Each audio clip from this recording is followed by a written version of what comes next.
집 나가고 문제 일으킨 아이를 내가 충분히 담아내기라고 하는 것은 대단히 어려워요.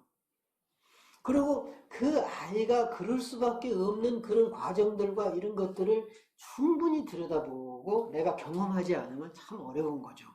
그런 의미에서 된다라는 표현을 경험적으로는 할 수 있을지 모르겠어요. 근데 일단은 담아내는 개념으로 이해를 하고, 그 다음에 이제 여러분 그 51쪽을 보시면 밑에서 여섯째 줄, 오는 사물에 존재하는 혹은 그 사물의 절대적 진실을 의미합니다. 자, 그 사물에 어떤 것도 개입하지 않는 그 사물 그 자체입니다. 오라고 하는 것은 그 사물 그 자체. 이 지금 책상이면 책상 그 자체입니다. 누구도 오가 무엇인지 알 수 없습니다. 오에 관해서 알 수 있고 그 존재를 인식하고 느낄 수도 있지만 오가 무엇인지는 결코 알 수 없습니다. 오가 무엇인지 알 수 없다는 얘기는 우리의 오성으로 규정할 수 없다는 뜻입니다. 그러나 경험을 할 수 있다는 거예요. 경험을. 하지만 오와 하나가 될 수는 있습니다. 오가 존재한다는 것은 과학의 중심 전제지만 과학적 방법을 통해 오를 발견할 수는 없습니다. 이게 이제 소위 오를 존재론적으로 입증하기는 어렵다는 거죠. 객관적인 실체로. 경험으로만 느끼고 그렇다는 거죠. 오의 존재에 대해서 인식하지 못한 채로 그리고 오와의 합일과 진화 없이 정신분석적 발견은 이루어질 수 없습니다. 종교적인 신비주의자는 오의 경험에 가장 가까운 편입니다. 종교적인 신비주의자는 늘 그 신과의 합의를 추구하죠. 그러니까 오에 가장 가까이 있는 사람들이다. 네. 그런 거죠. 그래서 환자에 대해서 알기 위해 분석가는 K를 사용하죠. 자, 기억은 K의 일부입니다. K는 진실을 알고자 하는 어떤 열망이죠. 그런데 이 기억은 오류를 범할 수밖에 없고, 왜? 기억이라고 하는 것은 자기의 정감과 컴플렉스와 결합된 거잖아요. 그러니까 기억 자체에서 출발하면 오류를 범할 수밖에 없어요. 기억 자체는 객관적인 실체가 아니에요, 사실은. 그렇기 때문에 오류를 범할 수밖에 없고 소유와 방출을 토대로 해요. 자, 기억은 나를 파괴하면서도 지키기도 해요. 왜? 기억 때문에 내가 살아있거든요. 또 기억 때문에 아파요. 그러니까 불안도 마찬가지잖아요. 불안한 사람은 불안하지 않으면 불안해. 결국은 그러면은 불안한 사람한테는 어느 정도 불안이 있어야 된다는 얘기죠. 불안을 모든 것을 제거해버리면 살아갈 수가 없는 거죠. 그래서 이제 그 기억이라고 하는 것은 소유하거나 아니면 방출할 수밖에 없는 거죠. 그걸 토대로 한다는 결함을 갖고 있다. 그래서 정신분석가가 주목하는 오는 K를 매개로 소통이 가능합니다. K는 K에서 O로 진화하는 과정을 거쳐야 됩니다. K가 O가 되겠죠. 그렇죠. 또 K-O의 변형을 통해서 O와 하나가 될 수 있다고 생각할 수 있지만 역시 간단하지는 않습니다. 우리가 O에 대한 열망, 즉 K가 있다 할지라도 O가 되는 건 쉽지가 않다는 거죠.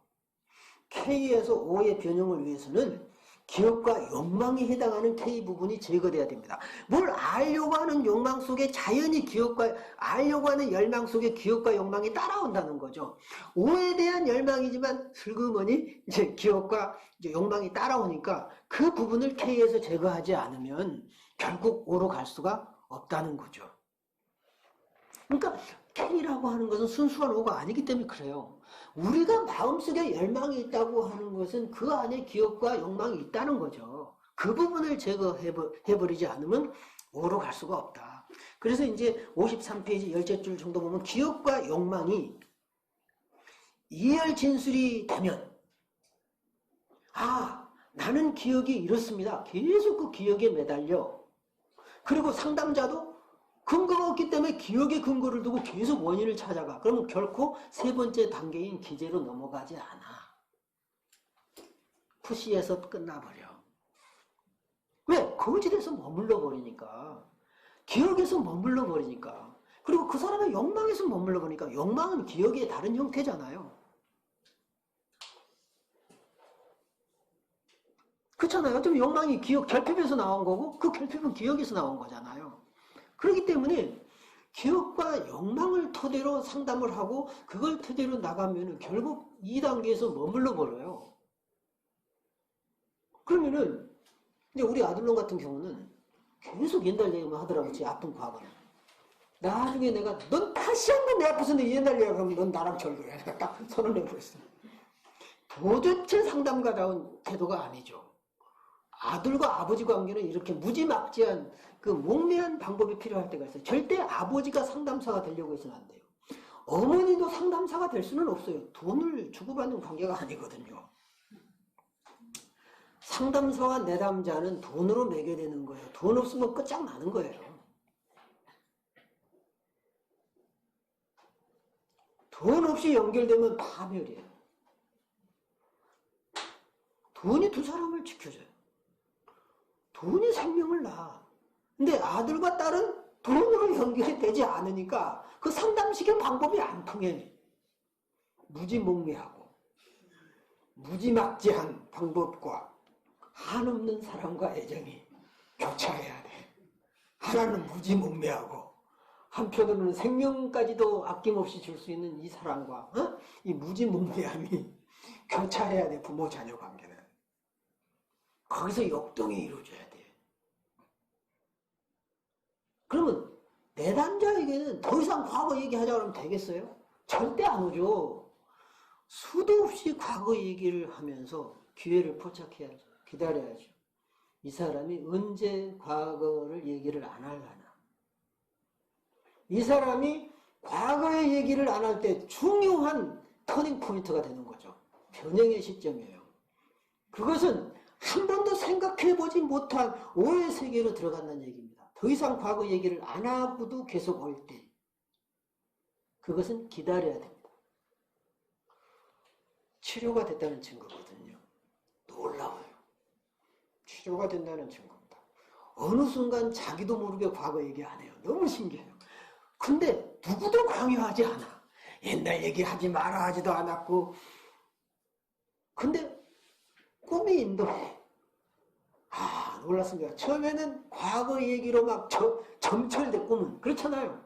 계속 과거 얘기만 해. 몇 년간. 그러다가 어느 날 꿈은 과거하고 상관없는 얘기들을 내라. 중요한 포인트죠. 중요한 포인트. 과거하고 상관없어요. 그때를 기다리는 거죠. 그러면 언제 과거 얘기를 안 하느냐? 더 이상 과거 얘기를 할 필요가 없을 때 안 합니다. 그럼 풀려서일까요? 해결돼서 그럴까요? 아니죠. 과거의 족쇄로부터 해방됐을 때 그래요. 기억과 욕망은 그 사람을 붙잡아두고 얼게 만들어 소위 프로즌, 얼어있는 상태로 만드는데 상담사의 애정과 열정과 진실이 그 얼음을 녹이거든요. 기억을 제거해주지도 않았고 상처를 치유해주지도 않았어요. 그것이 꽁꽁 얼게 만드는 그 사람을 상담사의 진실한 애정이 녹여요. 자기도 모르게 얼음이 녹듯이 슬슬슬슬 녹아. 그러면 과거 얘기를 더 이상 안 해버려. 이제 그런 과정을 우리가 봐요. 이 정신분석적인 상담이 굉장히 어렵다고들 그리고 시간도 많이 걸린다고 그러지만 왜 시간이 많이 걸릴까요? 사고하지 않기 때문에 시간이 많이 걸립니다. 물론 정신분석은 우리가 일상적인 사고를 요구하지 않아요. 비혼이 말하는 사고, 다시 말하면 오에 대해서 진실을 추구하고자 하는 그 열망, 고통과 좌절을 겪어보겠다고 하는 용기, 힘, 그리고 함께 가겠다라고 하는 결단, 이런 부분들이 사실은 요구돼요. 그런데 정신분석 훈련이 제일 좋은 거는 몸으로 익히는 거거든요. 사고도 안 돼. 지식도 없어. 그럼 제일 좋은 방법은 몸으로 때우는 거죠. 분석 받는 거예요, 계속. 100회, 200개, 300개, 500개 받는 거예요, 그냥 평생. 그러면서 몸으로 익힌 것을 몸으로 내놓으면 돼요. 대부분의 정신분석가들이 그래요. 그리고 그게 최상의 것으로 알아. 근데 치료자로 밥 먹기 딱 좋아요. 그게 멍청해야 되거든요. 몸으로 정신분석을 깨우친 사람들은 멍청해야 됩니다. 똑똑한 척해서는 안 됩니다. 그리고 몸으로 치료해야지. 절대 그런 사람들은 머리로 치료해서 안 되고 끝까지 몸으로 가야 됩니다. 그래야 성공해요. 직업군이 되는 거죠. 근데 정신분석의 창조자가 되고 정신분석의 변혁가가 되려면 몸으로만은 안 된다는 거죠. 사고하기가 따라와야 돼요. 사고하기. 그래서 공부로 되는 게 아니에요. 진실에 대한, 진실과 하나 되기 위한 열망인데 그것을 억지로 되는 것도 아니에요. 그 때를 기다리는 거죠. 때를 기다리는 거예요. 그게 나를 요즘 계속 힘들게 하는 점이 있다면 바로 그런 점이에요. 도대체 정신분석을 하는 목표가 뭐고, 도대체 그 많은 정신분석을 하는 사람들이 도대체 어떤 상태에 있는가? 굉장히 희망적이면서도 굉장히 회의적인 이유가 많은 문제점을 안고 있으면서도 아직은 그 이상의 것을 내가 발견하지 못했기 때문에 하는 거예요. 그러나 많은 보완이 필요하다는 거예요. 어떤 점에서는. 그래서 여기 보면 먼저 분석가는 실제로 기억과 욕망을 자제하는 훈련을 해야 됩니다. 이 기억과 욕망을 자제하도록 스스로 노력해야 된다는 거죠. 사고하기 훈련도 해야 됩니다. 사고하기는 역설적으로 생각 안 하기죠. 어찌 보면.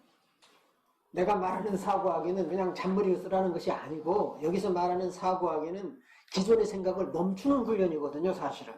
그리고 원사고가 오기를 기다림이거든요. 여기 사고하기는. 참 어려워요. 이런 개념이. 근데 이렇게 설명하지 않고는 할 수가 없어요. 이게. 그래서 단지 잊어버리는 것만으로는 충분하지 않습니다. 기억과 욕망에서 벗어나라고 하는 것은 잊어버리고 버리라는 뜻은 아니잖아요. 설리반은 뭐라 그러냐면, 기억과 욕망이 때로는 정감을 불러일으키는, 진실에 가까이 가게 하는 자원이 된다라고도 얘기하거든요. 그것이 매이지만 않으면. 그렇잖아요. 우리가 정감을 불러일으키는 요소가 되잖아요. 때로는. 그리고 내담자와 상담자 사이에 공유의 장을 또 만들어주기도 하잖아요. 그런 점에서는 무용지물은 아니에요. 단지 비혼이 얘기하려고 하는 것은 거기에 매여버리는 게 문제가 있고, 거기에다가 모든 원인을 이제 부여하고 찾아내려고 하는데 그게 문제가 있다는 거죠. 그래서 분석가가 이제 욕망과 기억을 자제하려고 할 때 기억과 욕망 대신 필요한 마음 상태는 뭘까요? 기억과 욕망을 제거해버리면 도대체 어떻게 되죠? 뭘 가지고 하죠? 믿음으로 하라는 겁니다. 오에 대한 믿음으로 하라는 겁니다. 오는 우리를 결코 외면하지 않는다는 거죠. 진실은 결코 우리를 외면하지 않으리라고 하는 확신입니다. 이게 확신이고 소명이에요. 이 확신이 없으면 우리는 상담가 못해요. 힘들어서 못합니다. 그 오는 나를 버리지 않을 거다. 그리고 그 오는 나도 살리지만 나를 찾아오는 그 동료도 살릴 거다라는 확신이 없으면 우리는 상담가 못합니다. 돈을 아무리 많이 벌어도 결국은 나자빠질 겁니다. 돈이 우리를 살리지 않아요. 바로 이게 이제 그 비혼을 공부하는 놀라움이 여기에 있습니다. 사실은 상담가가 된다라고 하는 것은 굉장히 좋은 일입니다. 근데 돈 벌고 이거 직업으로 생각할 수도 있지만은, 이것은 어찌 보면은 모든 직업이 그렇지만 이것은 사람을 죽이고 살리는 정말 상당히 위험한 직업이에요. 영혼을 죽여버리거든요. 잘못하면. 그 영혼을 죽여버리는 것은 정말 위험한 짓이에요. 그래서 그 오에 대한 믿음, 궁극적인 실제와 진실이 분명히 있다. 그리고 그 궁극적인 실제와 진실은 나와 함께 한다라고 하는, 그리고 나의 우둔함을 깨우쳐 줄 거라고 하는 믿음, 언젠가는. 그런 믿음이 없으면 못하는 거예요. 그걸 어떻게 기다릴 겁니까? 생각해 보십시오. 정말 암담한데 1년, 2년, 3년 어떻게 기다리겠어요 정말. 일이십해도 아니고 돌아버리죠 정말. 근데 내가 이제 이번에 경험한 것도 그래요. 그분하고 상담을 하면서 정말 나도 암담했거든요. 근데 그 안에 내 안에 믿음이 없었으면 정말 짜증났을 거예요. 그런데 나한테 믿음이 있었어요. 그리고 나는 그 사람 앞에서 단순히 위로하고 선생님은 분명히 좋아질 겁니다. 내가 말하는 좋아진다라고 하는 것은 이혼하냐 안 하냐 그 차원이 아닙니다. 분명히 좋아질 겁니다. 그 얘기는 뭐냐면은 분명히 지금보다는 더 나은 방향으로 갈 것은 확신을 한다는 거죠. 나는 확신합니다. 선생님 이것이 단순히 내담자를 끌어들이고 단순히 위안을 주는 게 아니에요. 그것은 내 몸으로 느끼는 확신이에요. 그 사람을 보고 느끼는 확신인 거예요. 내 몸으로 느끼는 확신이에요. 그것은 어찌 보면 오해에 대한 확신인 거예요. 응? 그것이 없으면 상담 못 한다는 거죠. 어떻게 몇 년을 그 암담한 그 상태에서 버틸 겁니까? 그거 못 버텨요. 돈 아무리 줘도 못 버텨요. 그거 제 스스로 그 죄책감이 생기거든요. 매번 상담료는 받는데 자꾸 나아지지는 않고 왜 이 모양이냐 못 버티는 거죠. 그 오에 대한 믿음으로 이는 알지도 못하고 알 수도 없고 형태가 없이 무한한 그런 믿음이다. 정말 끝없는 믿음이에요. 참 그 가능할까요? 이는 우리가 지각하는 모든 사물에 대해서 갖는 믿음입니다. 이래서 성각자들을 보면 삼천초목과 그 거린과 천인과 그 벌레에게서부터 나는 배워노라 이런 얘기 하잖아요. 응? 모든 사물이 다 오예요. 그 오 놀랍지 않습니까? 지금 여러분 이것을 도표로 그릴 줄 알아야 되는 거예요. 기억과 욕망을 제거하기 위해서는 F가 필요해요. 화살표로. 그죠? 써보세요. 기억과 욕망 다음에 화살표 F. 기억과 욕망은 F를 필요로 한다는 얘기죠. 신앙을 필요로 한다는 거예요. 오에 대한 신앙. 그럼 그 오에 대한 신앙은 언제 생기느냐? 의지적으로 안 생긴다는 거예요. 그 오에 대한 열망은 몽상 상태인 레브리 상태. 그러나 그 무의식 상태에 있으면서도 환자를 사랑하고 환자의 진실에 동참하려고 하는 그 치료자의 진실한 열망이겠죠. 그것이 바로 그 레브리 상태입니다. 엄마가 멍한 상태에서 애들을 무조건 받아주지는 않습니다. 의식적으로는 애를 받아줄 수 없지만 마음속은 이미 이제 준비가 돼 있겠죠. 무의식적으로. 그래서 제정신으로는 못 받지만 멍한 상태에서는 받아준다는 거죠. 그래서 이것을 뭐라고 하느냐? 수용적 태도라고 합니다. 그 몽상 상태를 뭐라고 하냐? 기억과 욕망을 절제하면서 갖게 되는 수용적 태도다. 그 수용적 태도는 레브리 상태에서 나온다는 거죠. 그죠? 놀라워요. 이제 이런 부분들을 이제 여러분들이 좀 생각하면서 보시면 되겠습니다. 여기까지 하고 좀 쉴까요? 네. 수고했습니다.